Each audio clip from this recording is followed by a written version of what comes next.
Oh my. Alright, and we're live. Alright. Hello, everybody. Welcome to our very first Google Hangout. Today, you will have the opportunity to have your questions answered by us here live. So this panel will run for about an hour. So if you have any burning questions, feel free to ask them now. My name is Edward, and I am a team facilitator for the Faculty of Science. Today, I'm joined by three of my fellow team facilitators who will be forming the panel that will be answering your questions. So first of all, we have Ali. Hi everyone, my name is Ali, and I am a fifth-year engineering student. If you have any questions about engineering or the co-op program, student financial services, or campus recreation, things like that, you can ask me. Am I next? Yeah, I am. Hi, my name is Delane. I am a third-year education student at Campus Saint-Jean, which is the French faculty here at the U of A. I have done travel abroad, so you can ask me about that. I've lived in residence, and I am very involved on campus. So if you have any questions about student groups, stuff like that, feel free to ask me. Hi everyone, I'm Una. I'm a fourth-year science student, and I'm a presentation team facilitator with orientation this year. If you have any questions about getting involved with different music groups on campus, or you have questions about minoring in arts, or any other questions about Greek life as well, so fraternities and sororities at the U of A, you feel free to ask me. Okay. So just some housekeeping rules before we get to the questions. So there are two ways you can ask a question. You can either ask it through the Google Hangout interface. So if you head back to the main event page, I uploaded some photos earlier with some instructions.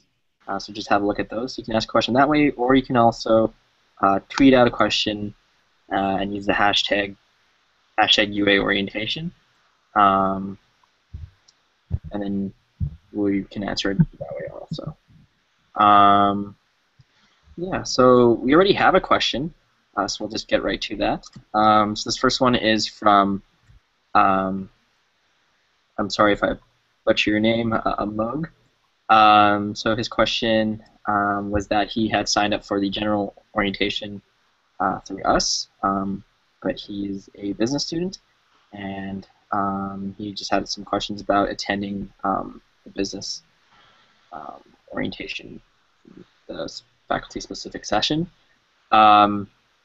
So Amog, with the business presentation, we do have actual entire tracks, entire groups of students that are all in business. So you can just attend orientation with us, and we will bring you to all the presentations that the Faculty of Business is putting on.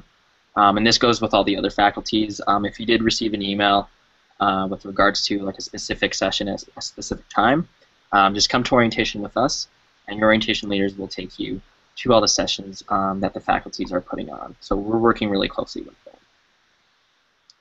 Yeah. So let's see if we have another question here.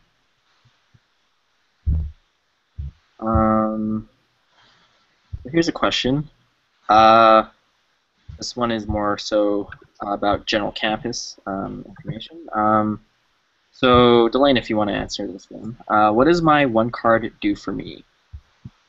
So your one card is pretty much your pass to everything on campus. So it is your student ID, first of all. It has your student ID number, which is really important. It can also work as a debit card. You can load it up with money, or if you live in res, it's your meal plan card goes on that. Your meal plan money goes on that as well. So you can use it at different stores and different places on campus. It's also used as a library card to check out books. And also you get your UPass sticker, which is the transit pass for all of Edmonton Transit, goes on your one card, and it's a very, very important card, so don't lose it. If you do, we can handle that, but just try and keep track of it and make sure that you have submitted your photo before orientation if you can. If you can't, that's no problem. We can get it done for you at orientation as well. Also, just to add to that, Delane, your one card is also your printing pass on campus, so if you want to print at any of the libraries, you'll just load money onto your one card, and you can swipe it through any of the printers in those libraries, and the money will just be taken off your one card, just like a debit card. Awesome. Next question. Ali, if you would want to tackle this one. What is a syllabus and why should I check it? Syllabus. Okay, so your first day of classes, you are going to walk in, and the very first thing your professor is going to do after introducing themselves is hand you a syllabus. And the syllabus is going to have information like the course content that you're going to go through in the entire semester, as well as any textbooks that you need, as well as the schedule for assignments to be handed in, schedules for labs, and the breakdown for what you'll be marked on. So for assignments, midterms, and that. Your syllabus is very important because throughout the semester you're going to need to refer to it pretty much every week. I keep all of mine in the same place, and I'll refer to them as the year goes on. Most of the time, professors will also post them online. Other than that, Una and Delane, if you have any other information to add, please do so. I think just in general, a really good way to think about the syllabus at the beginning of the semester is it's a contract between yourself and your professor. So it's a really clear outline of everything your professor is going to expect from you throughout the semester. So there's not going to be any surprise assignments or tests because everything that you're going to be graded on is outlined in your syllabus. Oh, and also, or Jillian, go ahead. Also, the prof contact info is on there, so they'll put whether they like emails or phone calls, stuff like that, and they also post their office hours on the syllabus for the most part, so you can know when you can go in and actually talk to them and have that one-on-one interaction with your professors. Okay. So next question. This one is for all three of you. So what's one thing you wish you had known in first year, or going back to first year, what's one thing you wish you could change about maybe something you did or didn't do? I'll go first. Okay.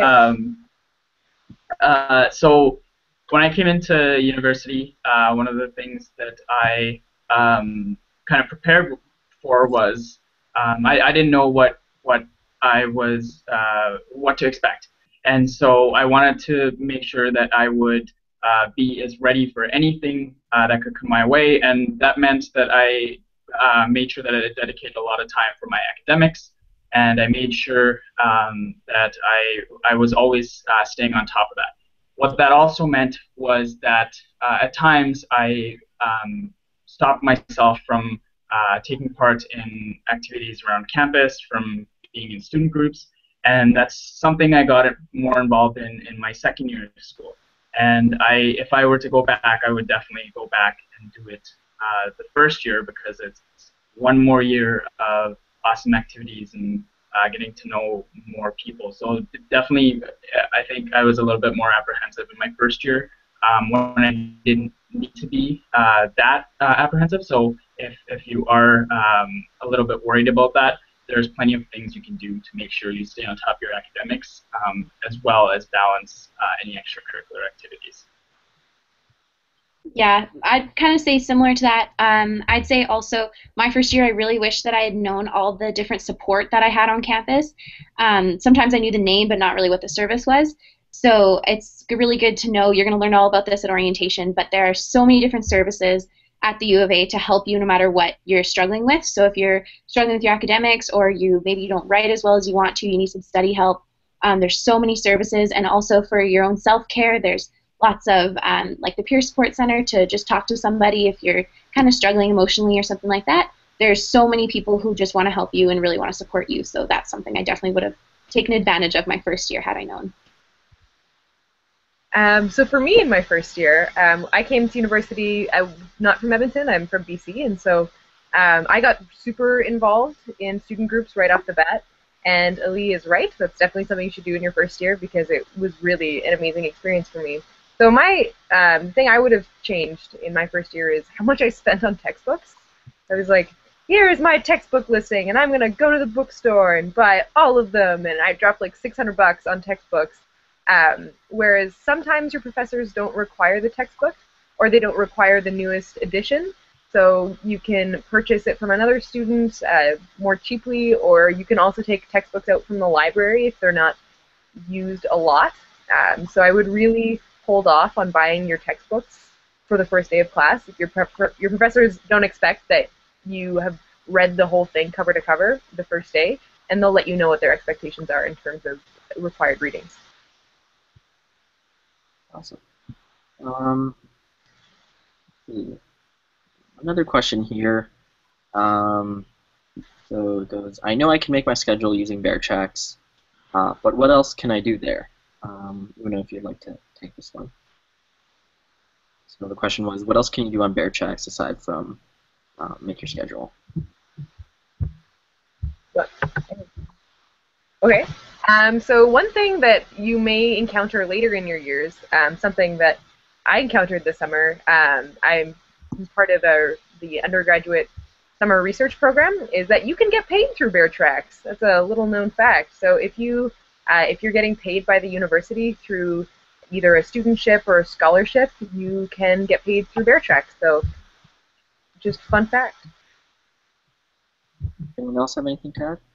Yeah, so on Bear Tracks, you'll also find a lot of information about your student financials. So if you ever are wondering where all that money went, you go on to Bear Tracks, and under financials, you can go into your course, your semester breakdown of your course.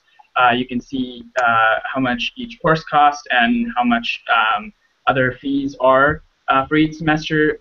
And then another thing you can look at is personal information. This one may be important because this is where your personal information is where your emergency contact information is. And if you want to make sure it's up to date, that would be the place to change it. Delane, do you have anything else to add? Yeah, I would just say that Bear Tracks is also the place where your official transcript will be. So when you're done, like a year or your semester, that's where that will be posted, so you can find the official documents and stuff to look at. So yeah. You can also request them through Bear Tracks as well. So if you're like, I need an official copy of my transcript, you can request them through Bear Tracks to either be sent to your own address, or if you need them to be sent to other graduate institutions, if for transcript verification, Bear Tracks is the place to do that as well. And when you do your taxes, if you're ever doing your taxes, your statement for how much you've paid in tuition every year, that is also something you find online under financials. Question from Twitter here. Question from @Gulak_Gunner. So this is for Delane. Hey Delane, is English a required course for CSJ education students? And also, do you have any advice for new CSJ students? Sorry, what was the first part? What's a required course? Actually, yeah. Oh, there. Oh, I saw it. Is English. It depends on your minor, and it also depends on if you're in secondary or elementary. Personally, I'm in elementary ed, so English was a requirement for me, and I have a humanities minor, so obviously I'm going to have to do that as well. English classes you can take English classes at CSJ. You don't have to come over to the main campus. And yeah, but for mostly you can get around it if you really don't want to take an English class. There are ways that you can. It's not required. As for any advice to new CSJ students, I'd say the best advice I can give you is to just jump in and really be open to all the opportunities that are going to be there, because CSJ is quite different. We're a lot smaller than the North Campus. We are very family-oriented together. We really treat each other really well, and just kind of buy into that experience and be ready to get involved and participate and have a ton of fun with the people who are there, because if you want to, you can have the most amazing experience your first year. Awesome. Thank you, Delane. Let me just sorry, a second. I'll take care of that question.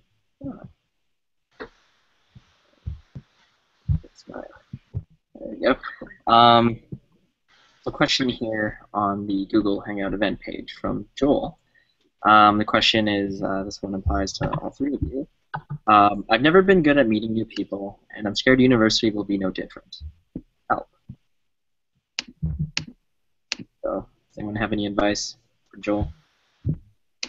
Oh, okay. I think we all have advice because I think everyone has been in that place.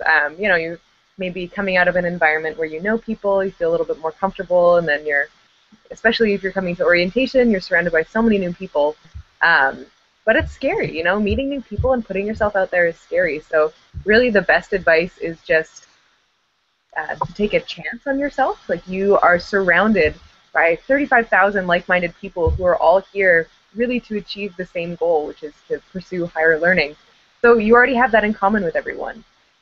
And if you reach out, you're really just giving yourself so many opportunities to get involved in different things and be changed by people and to learn new things about yourself. So that's not really the best advice, honestly, is just like, it's going to be hard initially. It's hard to meet new people if you're not used to it, but you gotta jump on in there. Yeah, I would just add that everyone here is in the same boat for the first years for the most part. Some people come with a few friends, but a lot of people are coming in not knowing anyone at all. So just don't be afraid to just start talking to someone, because chances are they're going to want to have a new friend just as much as you do. So just, hang out in kind of social areas. If you can avoid just going home at the end of the day and locking yourself in your room, that would be positive. Stay on campus, study a little bit, be in a lot of the common areas, have lunch with random people. There's so many places here that you can just walk up to someone and meet someone new. Yeah, and I came from a school where I knew some people, but I'm just amazed, like astonished at how many new people you meet on top of that. After coming into first year, second year, your friend circle just expands, and it continues to expand. And I'm sure every third, fourth, fifth year student will tell you that. And the reason for that is because people are just a lot easier to talk to, in my experience. And the reason for that is because they're all, like Delane said, in the same boat. They realize the situation. They're all there to feel a little bit more comfortable, and everyone will make everyone will make an effort to make you feel comfortable, and everyone will make an effort to make sure that everyone is feeling included. I've also worked a lot during my university, and I've worked in places where I've been surprised at how closed off people can be. Where the workplace, or after hours, it's not the same environment as it is in school. In school, wherever you're volunteering, and in your classes, everyone is just very, very, very easy to talk to and to approach. And you'll find that out in your first probably couple weeks of school. But it's an amazing feeling to be part of. Yeah, thank you. Question here from Amog again. He's wondering if anybody has any tips in regards to hub residents. He's not really so sure what to expect. So Delane, I believe, you'll be able to help him out. Yeah, so hub residence is it's really different from the other residences on campus because it's actually in Hub Mall. So you also will have some roommates when you live in hub residence. So just the biggest tip I can give you is, for everyone who's going to live with a roommate, be as easygoing as you can and set up right from the get-go what you expect from your roommates. Really have that open communication right from the beginning, because that's going to make your life so much easier down the road. As for Hub specifically, I know that Hub has a really great residence association, so they have a lot of events, a lot of different kind of stuff going on throughout the year. So I would definitely kind of take part in those, because you're gonna meet a ton of people if you let yourself meet all those people. Hub is a big residence. There's lots and lots of things to see and things to do there. So I would definitely say just be good to your roommates, be a respectful roommate, and try and get involved with that student association, because they're really great. Awesome, thanks, Delane. So next question here. What is eClass/Moodle? So I guess this can apply to all three of you, if we all use it. Okay. Should we just jump right in? Let's do this. So eClass is really an online platform for your studies, as some professors use it extensively and some professors don't use it at all. So basically what eClass in general is used for is there will be online versions of your notes. Sometimes there'll be quizzes that are administered through eClass. Sometimes there will be, your syllabus will be posted online. So it's basically just an information hub. So sometimes you'll want to download your class or your lecture notes before class and then go over them, and you have them for class already. So eClass, yeah, just an info hub. Yeah, and I can talk specifically about engineering. I think most profs by now have started using eClass. All of your course content will end up going there if the prof chooses to post things online. If you know they're not giving out stuff in class, and then any other resources like Una said. Course outlines, syllabus, things like that will all be on there.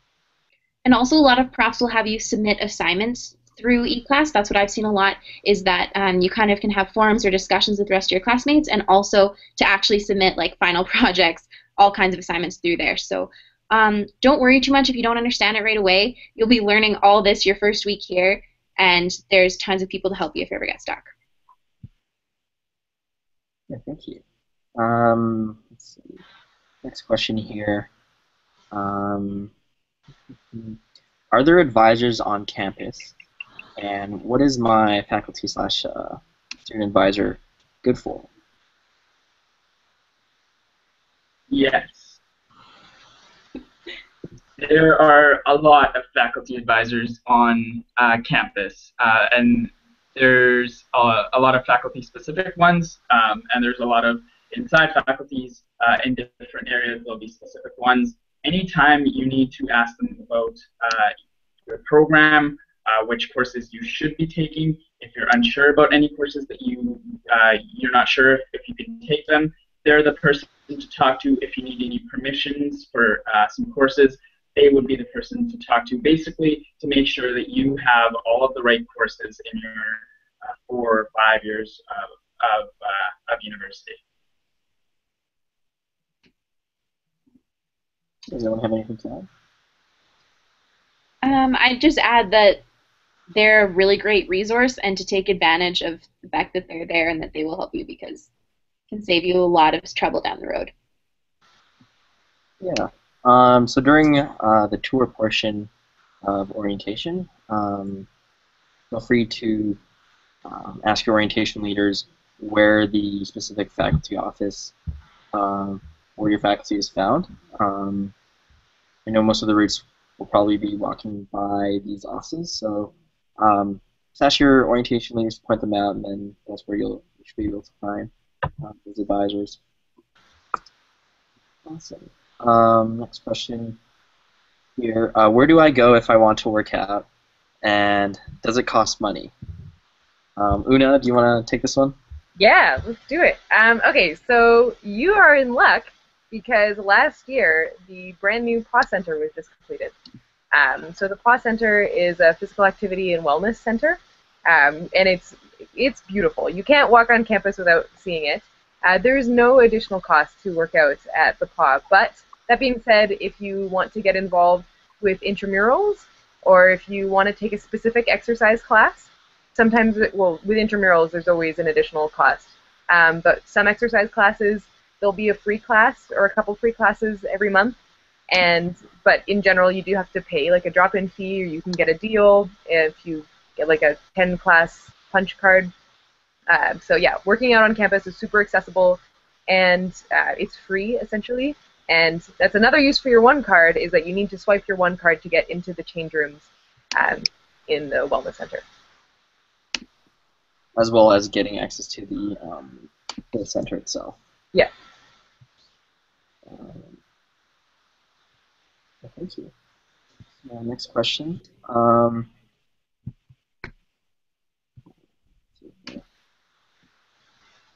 interested in studying abroad, but I'm not so sure where to start. Who should I go to, or is there like a specific website that I can look up different locations? So Delane. Yes, there is a specific website you can look up. I'm not sure exactly what it is, but just Google UAlberta study abroad and it will come up. So that's kind of your general starting point. So then from there you can look at maybe what country you want to go to, what kind of program you want to do, how long you want your study abroad to be. There are so many opportunities. You can go pretty much anywhere in the whole world. So definitely start on that website and just go from there.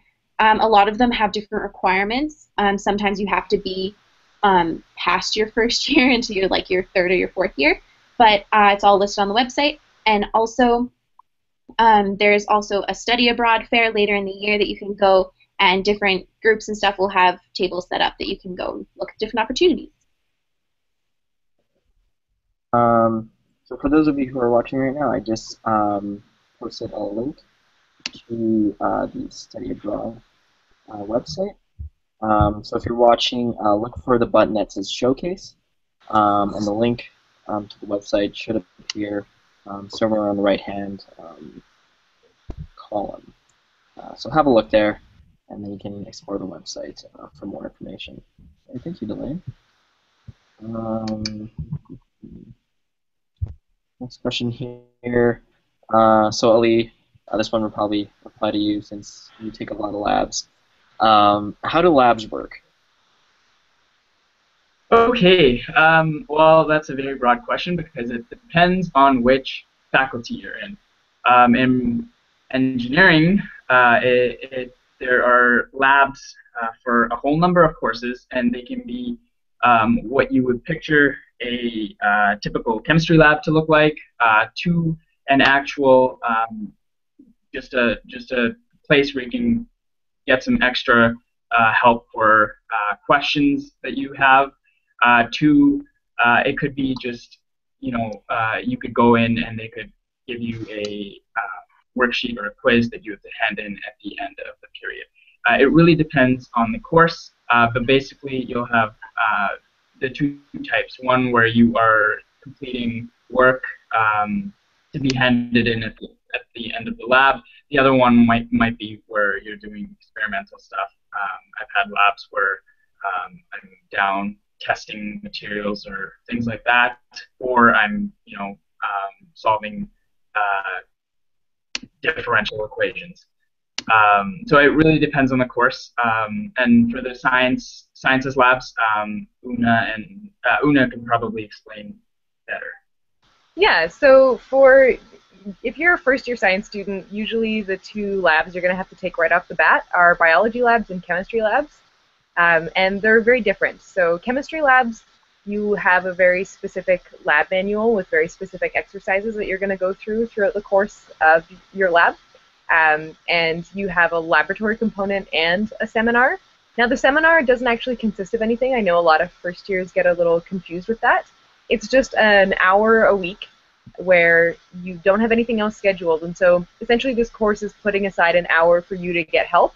So there is a chemistry help room in the chemistry wing. Your TAs will tell you all about it, what the hours are, who will be teaching when, and all that jazz.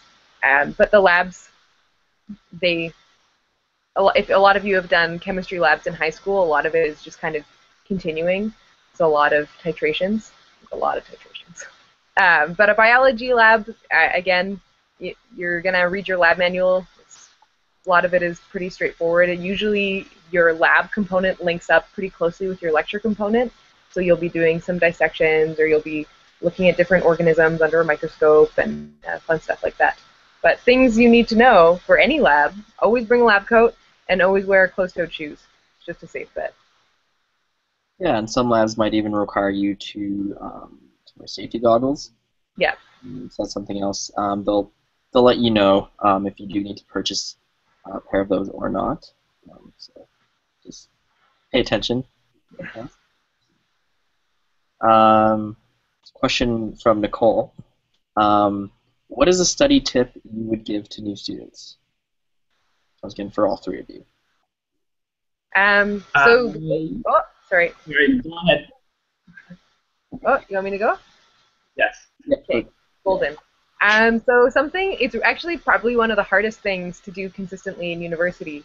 But if your professor assigns pre-lecture readings for any lecture, just do them. And it's really hard because it's not something that's really required. It's just something that will really make the lecture more beneficial to you. My biggest study tip would be do your pre-lecture readings, because when you get to lecture, you're like, hey, I already know a lot of this stuff. So now I'm building off of what I already know, and I'm free to make other connections and really understand the material and ask better questions in lecture.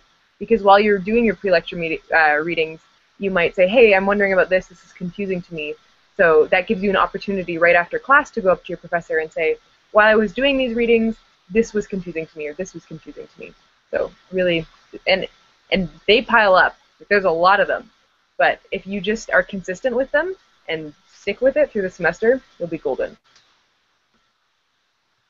So in engineering, you're going to end up having to do a lot of assignments where you're asked questions, or you're going to submit your assignment, at the end of a week or at the end of 2 weeks. And one of the things that I learned, probably not early enough, was that you want to attempt these assignments as early as possible. So from the time that the assignment is assigned, you'll have, most of the times you'll have a week or 2 weeks to do these assignments. And that doesn't mean that you leave it for a week or 2 weeks and you do it the day they're due or the day before, because the way they're designed is that you're supposed to be learning the course material from those assignments. So as you are assigned that assignment, you're also learning that material. That means you want to be attempting that assignment while your course is going along. So as soon as it's assigned, you want, or as close as to the date as it's assigned, you want to try to attempt the assignment, see how much of it you can do. If there's anything that confuses you, anything that troubles you, you have a lot of resources to try to complete the assignment. You can go to the professor for help. You can go to, usually there will be assignment help rooms, or you can work on it with your friends. But basically, you don't want to be working on it the day before and that being your first attempt at the assignment. You want to be working on it throughout your week or 2 weeks that it's due. And that's something that I learned later on. I didn't do it that way in first year, and I think it would have been a lot easier on me if I had done it that way. Yeah, I kind of feel the same way about all of that as Ali and Una do, but so for the art side or the education side of it, it's also a lot about doing drafts. For me, because we do a ton of writing in pretty much all arts classes or education classes, there's a lot of responses. So I've always found that I will do better on something in the end if I have done more than one draft, or at least looked at it for more than one day. So if I start it on a Monday and it's not due till Thursday, I work a little bit on Monday, a little bit on Tuesday, a little bit on Wednesday. It makes it so much easier in the long run. It's so much better than just sitting down and writing it all in one piece and then handing it in immediately. You're pretty much going to do better if you kind of do it progressively, and it also gives you the chance to go and get help if you or when you need it, because there's so many resources, like I already mentioned, that will help you with your writing, help you with your grammar, anything you need, help you flesh out ideas if you can't get there. So definitely taking advantage of those resources is only possible if you kind of have something to go on earlier enough in the week. For CSJ, if you are a Campus Saint-Jean student, we have a great service called La Centrale, which is a French helping you correct your work before you hand it in. So it's helping you with your grammar and your kind of syntax and stuff like that. So for CSJ, it's definitely very important to get that stuff done earlier so you can go get help with your French. So, yeah. We all know that procrastination is a thing. Try to do all of your work as early as possible. Sorry, Edward. No, anyways. I have a study tip. Find out what works for you in terms of the type of environment that you need to study. So I personally enjoy studying in the library, the John Scott Library that's attached to the hospital. And I always like going in the silent floor and putting up my music. But if you're someone who needs a bit of a louder environment, or if you don't enjoy listening to music while you study, or if there's a specific library, or if you want to study at home, just find out what works for you and stick with it. If some friends invite you to go study somewhere where it's going to be loud, or somewhere where you're not going to get anything done, it's totally okay to say that you can't study with them. So yeah, find out what works for you, and just stick with it. So we have a question here from Sean. I think I pronounced that right. So do the first day of classes all start on the 1st, so as in the 1st of September, or is it different from faculty to faculty? For most of the faculties, all the classes will start on September 1st, unless you're in a faculty like medicine or your dentistry program. For most of the general undergrad, for most of the undergrad programs, faculty's classes will start on September 1st, unless you have, so September 1st is a Tuesday, so if you don't have any classes on Tuesday, then classes will start on Monday for you. But yeah, for most of the faculties, aside from ones such as medicine and dentistry, they will start on September 1st. So thank you, Sean. Let's see, next question here. So this one is from Jackie. Where's your favorite restaurant on or around campus? Ali, if you want to start. Sorry? What's your favorite restaurant? I thought you said Ali. Sorry about that. Yeah. My favorite restaurant on campus. This is a tie. There's a coffee place just off of, well, it's on campus, but it's not on campus. It's called Leva. It's a little coffee place, and they also do some food stuff. It's a really nice environment.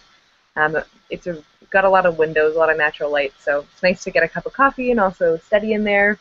And also another great place on campus, which has been around forever. It's called the Sugar Bowl. It's been on campus for, I think, almost 50 years now. And it's really super cozy, really, really great prices, especially for students.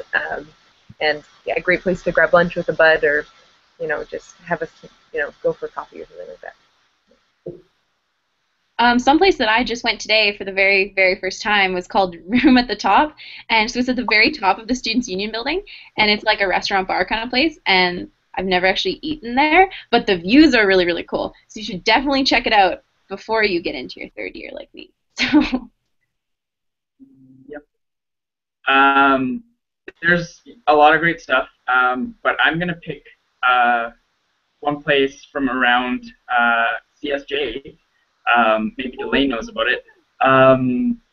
So one of my favorite restaurants is called Bulgogi House, and it's this Korean restaurant right near, a little bit north of Campus St. John, and it is the most amazing place ever. I've asked them to come up with a punch card, but they haven't done that yet. Definitely go try it out. That's awesome. And also by Campus St. Jean, my very, very favorite place in all of Edmonton is called Cafe Bicyclette. And it is such a cute little coffee place, and they have really delicious poutine and really delicious soup. So come and visit CSJ just so you can come and have poutine with us. All right, thank you. So let's see, we have a question here from Brett, and it is, what was your favorite class so far, and why? I can go. So in my first year, I took a course that is open only to engineers, unfortunately. Engineering students, I should say, unfortunately. And it was called Econ 204. It was taught by a professor named Gordon Lee, who is an absolute legend. He was honestly the most amazing lecturer I've ever had. Very interesting. And he taught us all of the course content, but he did it in the most interesting way possible. If you have the chance to take that course or any other course taught by Gordon Lee, who's an economics prof, then you should do so. The course I took, I don't know if I mentioned it, was Econ 204. Cool.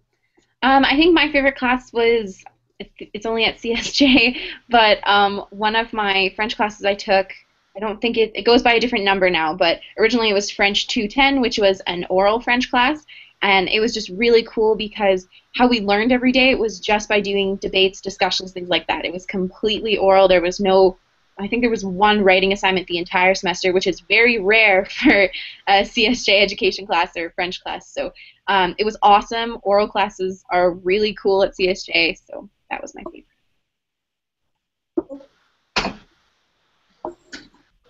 Awesome. You guys want to hear my favorite class? Okay, that's a hard one. Throughout my undergrad, I got really involved in bioethics, and I find when you're a science student, there's a very rigid approach to how you look at ethics from a scientific point of view. It's kind of like this is the way you have to think as opposed to like what actually makes sense to you. So I took this really cool bioethics from a Christian perspective course, which is not something, especially if you want to go into healthcare, a lot of science students don't really think about it. Like, how do different religions affect healthcare systems? And so in this specific example, it was Christianity, but it was really challenging, especially if you've only ever come across a very narrow mindset in terms of bioethics. So broaden your horizons. Yeah. My favorite one was that I took was Classics 294. I believe it was Ancient Science, Technology, and Medicine. And the prof I had, I forget his name, but he made the class so cool. He was basically just like Indiana Jones. And he would always share all these stories about all these adventures he would go on and show us photos of things that we were learning in class. So I really enjoyed that class. I had an amazing prof. So let's see. Next question here from Jeff. What was the hardest change you encountered when going to the university from high school? Like, what was the biggest challenge you experienced transitioning in?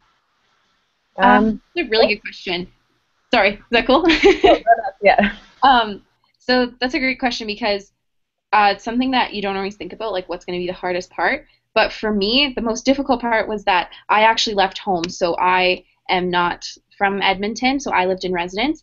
And it was difficult for me to actually figure out to be responsible for myself and for how much I should be eating every day, how much money I should be spending, everything like that. So I learned pretty quickly, but I'm still definitely learning how to the best way to kind of do that kind of self-care stuff that my parents just kind of took care of before. So that was definitely the hardest part coming from high school to university. But as for academics, I did not find it too challenging. Again, with the whole Campus Saint-Jean part of it, it was difficult because of the French. So going from speaking French never to speaking French pretty much all the time was the biggest challenge for me. I think the biggest challenge for me was really just an attitude shift.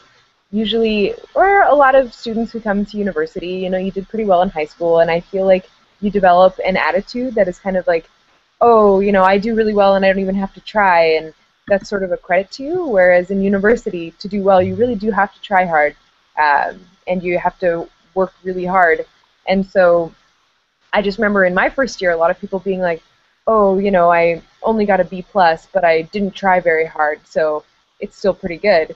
Whereas that's just not a great attitude to go into your first year with, like, if, with that kind of lackadaisical headspace. Like, if you had tried hard, you could have done so much better, so don't carry that kind of high school, I'm too cool for school kind of attitude. Like, we're all here because we really like to learn, so let's work really hard. Yeah, I definitely agree with Una on that thought. Another thing I think is you may not think about is in high school, you're used to your teachers, giving you ample time to finish your assignments, giving you lots of notifications, sometimes nagging you to hand in things, and university, you may not get all of that. So your professor will share the schedule for assignments and midterms, and then maybe you'll find some reminders and notifications, but that's really up to the professor. And I think one of the big steps you can expect is that you may need to do some of that work more, reminding yourself to hand in things, reminding yourself to finish things on time. I know in high school that may not be the case in every high school, depending on the teacher. Some teachers like babysitting you. That won't necessarily happen in university.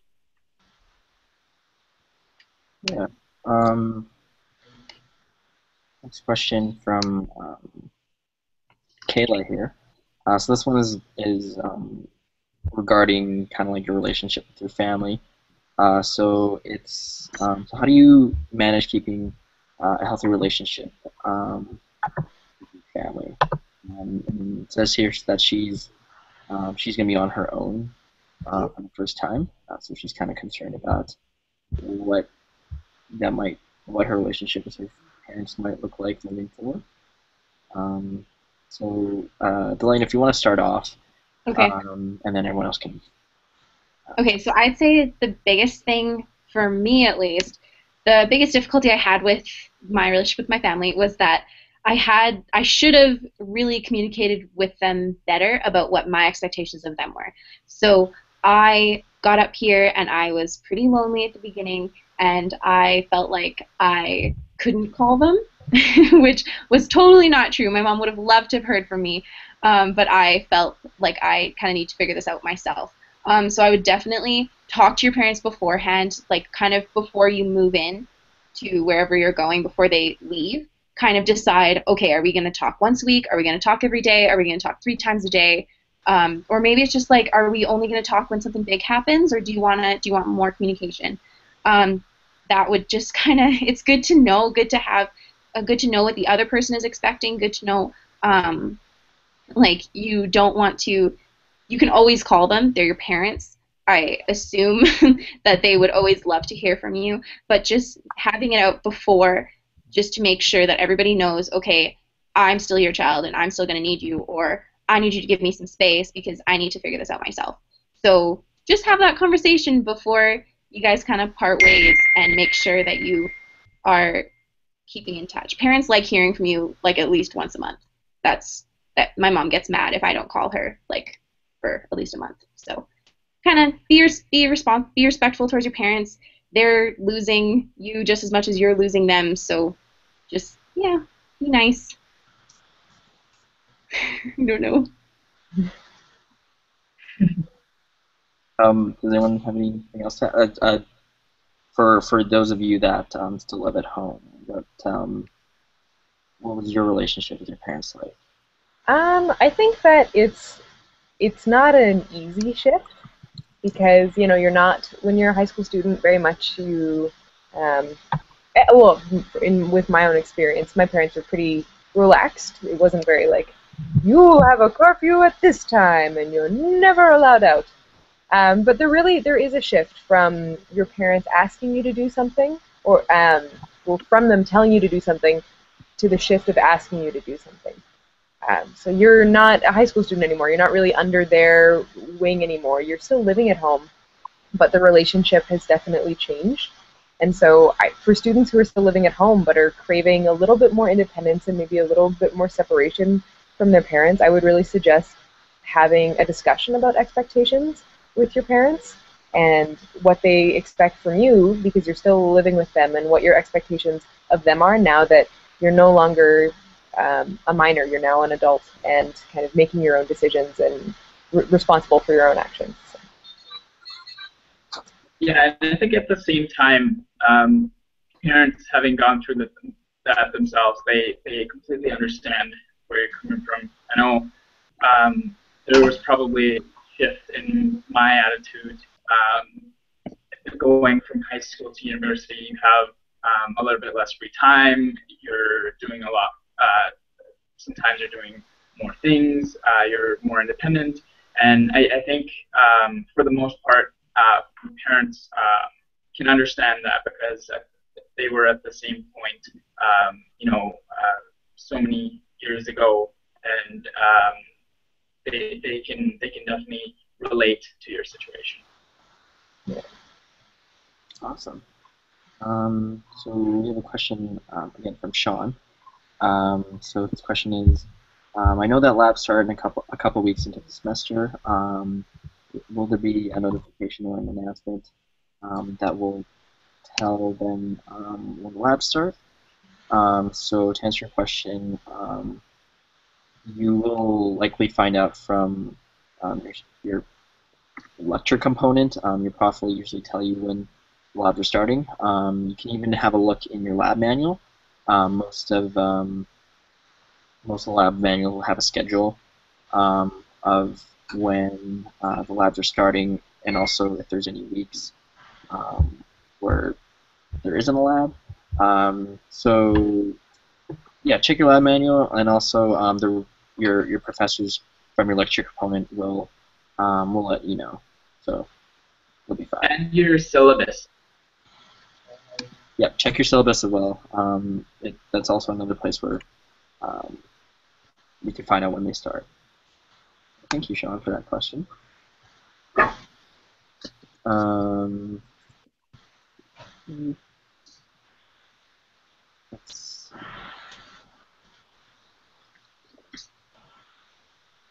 So this is more so a question about your social life.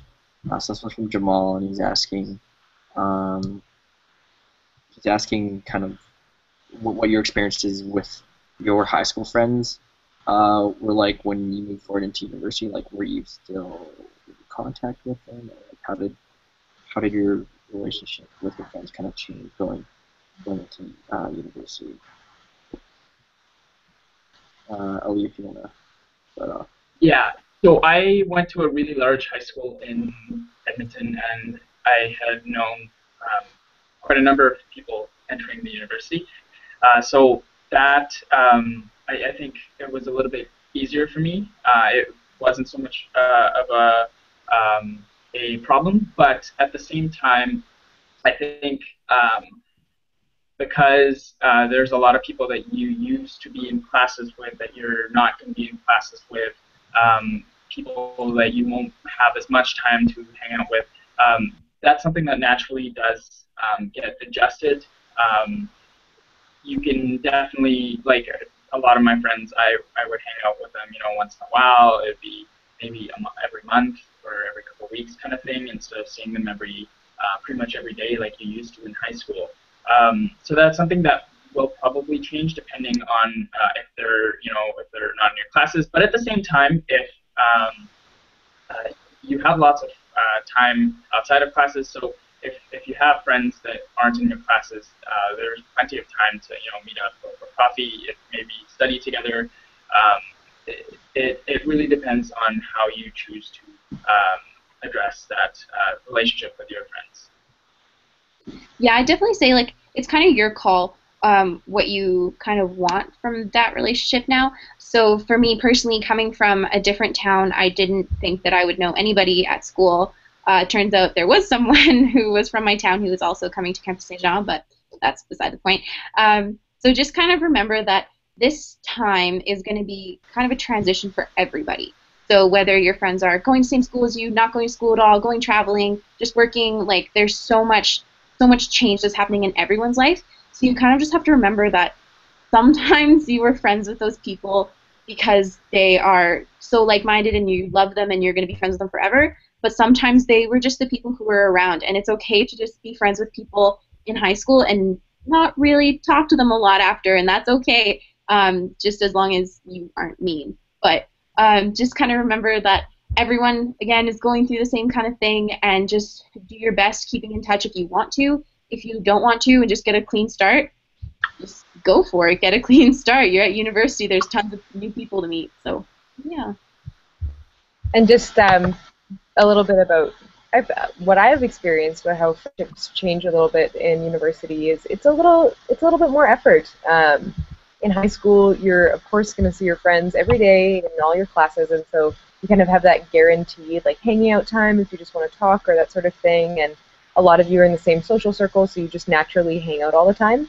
But in universities, it's such a large pool that you're not necessarily going to have classes with your friends, or you're not necessarily going to be involved in the same things.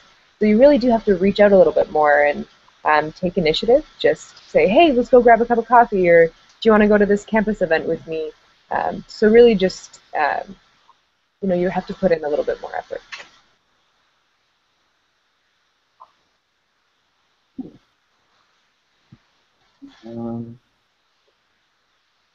This one is with regards to lockers. So this one's from Brent, and he's asking if you rented a locker, where did you rent it from, and what did you end up using it for? So Ali, if you'd like to start. There are lockers to rent in a lot of different places. Basically, every building will have an area where there are lockers to rent.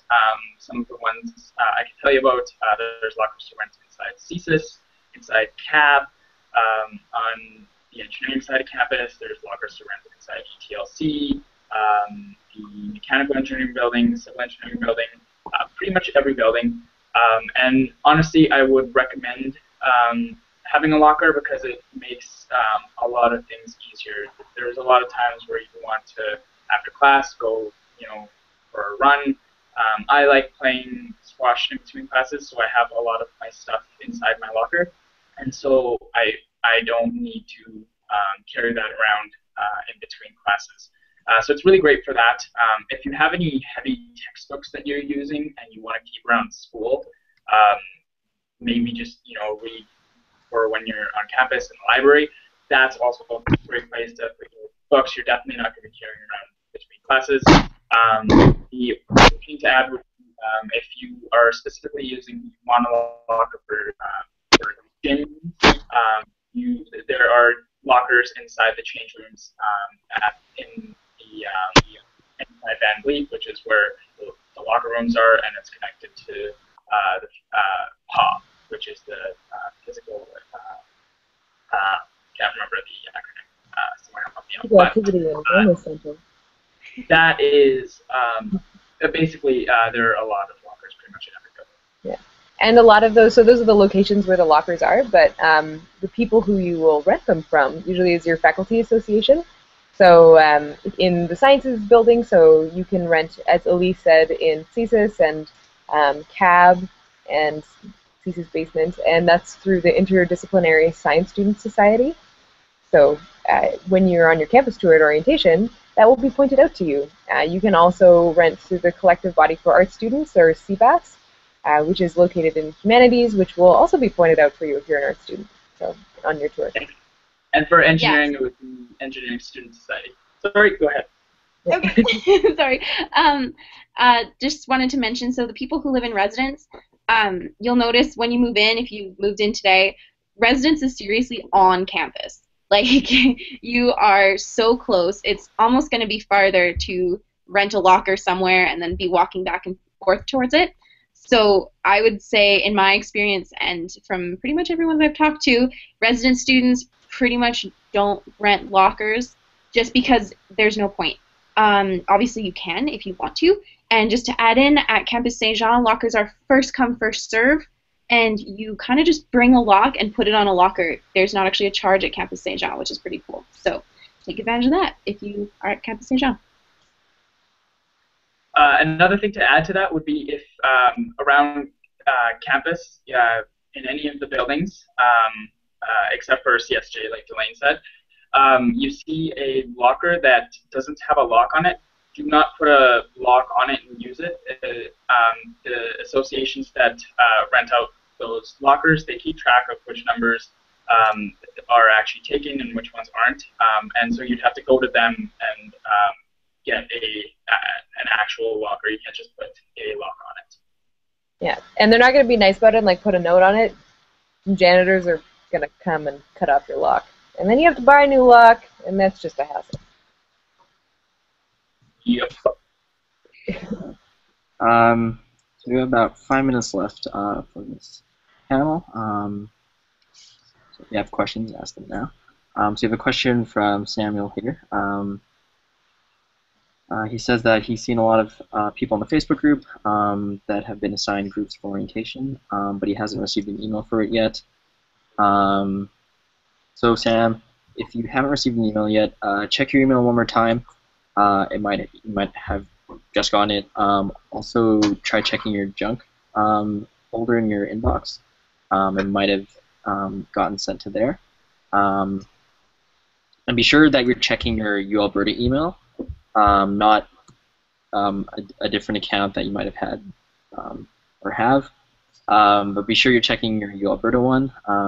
That's what you have to sign in with your CRC to get to. And then if it's still not there, you can always email the staff by sending them an email to orientation@su.ualberta.ca. But yeah, be sure to check your UAlberta Gmail. So once again, that's one you have to use your CSID for. And then check your junk folder, and if not, you can email the staff. So thank you, Sam. And then we have a question from Megan here.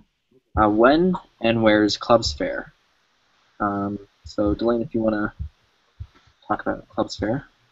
So Clubs Fair, for those of you who don't know, it is a few days, multiple days, where a bunch of different clubs from campus come and set up booths in Quad, or in, I think it's in, is it still in Quad? I think it is. This is Quad. Yeah, they're all going to be set up, and you can come and just kind of check them all out and walk around and see kind of what things you might be interested in. So all huge variety of clubs are set up there, and it's a really good opportunity. So that's going to kind of be right after orientation, like the following days during the week of welcome. So you can come and just check it out.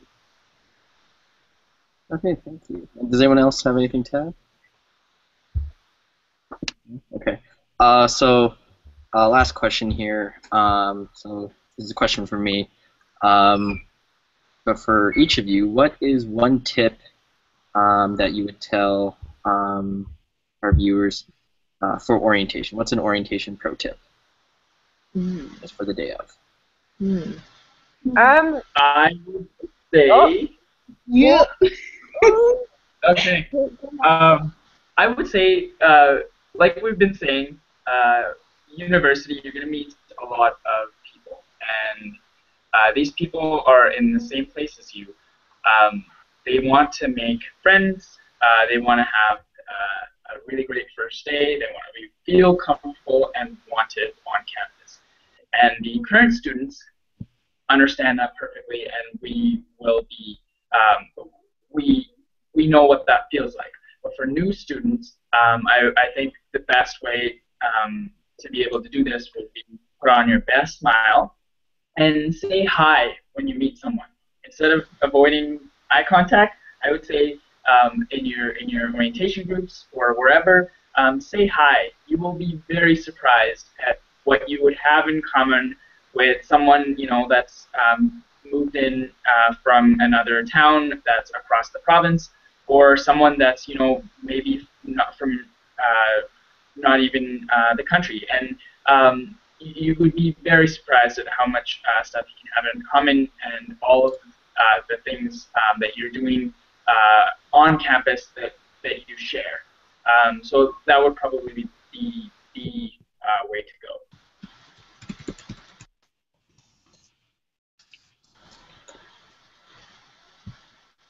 So my orientation pro tip would be to really kind of take advantage of the knowledge that your orientation leaders will have. So when you get to orientation, there's going to be 2 or maybe 3 volunteers who are going to help you and show you around for the whole day, and they are also going to be giving you your tour and taking you to all the different activities. So these people have been really well trained. They know a lot of information, so definitely ask them all your questions. Ask them anything that you might not even fully have a question for, just kind of be minorly wondering about. Really ask them. They know a lot of stuff, and if they don't know, they can check with someone who does know. We really want to get you guys as prepared as possible for your first day and your first year at school. So yeah, just ask all your questions. Don't be afraid to speak up in your group. My tip for orientation, it's going to seem really simple and really straightforward, but just stay for the whole day. Um, a lot of people will come and get their one card and then skedaddle, which you're welcome to do, but you're really missing out on a really cool opportunity to meet some new people before school even starts. And you really feel like you're part of something, like you have now shared this experience with 4,000 other students, and so right off the bat, you have something to talk about with them on your first day of class. Hey, did you go to orientation?